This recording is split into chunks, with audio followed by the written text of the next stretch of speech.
Around 2 million years ago, Earth was a very different place. Our early human ancestors lived alongside saber-toothed tigers, mastodons, and giant rodents. Depending on where they were, it could have been quite cold too. Earth had plunged into a deep freeze with numerous ice ages coming and going until about 12,000 years ago. Scientists theorize that these ice ages occurred due to a variety of factors, including the planet's tilt and rotation, shifting plate tectonics, volcanic eruptions, and carbon dioxide levels in the atmosphere. But what if these drastic changes were also influenced by the Sun's position in the galaxy? Our entire solar system is enveloped by a protective plasma shield known as the heliosphere, which is created by the solar wind, a continuous flow of charged particles from the Sun. This heliosphere extends well beyond Pluto, surrounding the planets like a giant bubble, as NASA describes it. The heliosphere shields us from DNA-altering radiation and galactic cosmic rays, which scientists believe is part of why life was able to flourish on Earth, according to a recent paper. A cold cloud compressed the heliosphere so much that it briefly placed Earth and other planets outside its protective influence.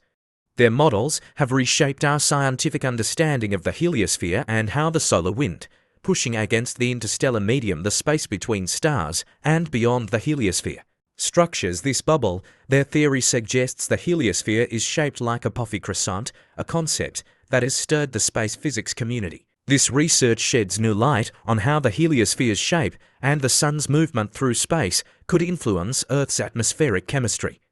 Normally, the heliosphere filters out many radioactive particles, but without its protection, these particles could easily reach Earth. Geological evidence aligns with this theory, showing increased levels of isotopes like 60 Fe and 60 and for Pu plutonium-244 in the ocean, on the Moon, and in Antarctic snow and ice cores around the same time, correlating with cooling periods in temperature records. It's exciting to discover that passing through dense clouds millions of years ago may have exposed Earth to a much greater flow of cosmic rays and hydrogen atoms.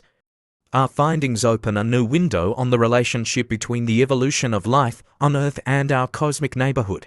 It's not possible to know exactly how these cold clouds impacted Earth, but it seems they might have triggered an ice age.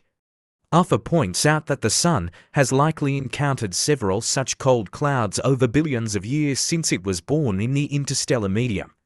We might encounter more in about 1 million years. Opher and her colleagues are now trying to trace the Sun's position 7 million years ago, and even further back, using data from the European Space Agency's Gaia mission.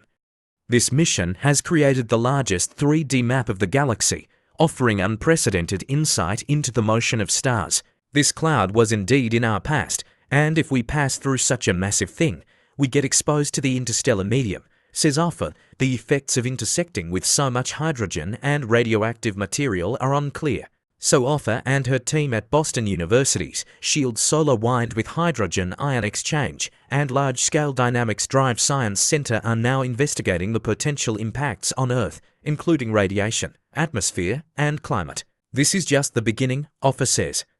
She hopes this paper will open doors to more research on how external forces in the distant past influenced our solar system and shaped life on our planet.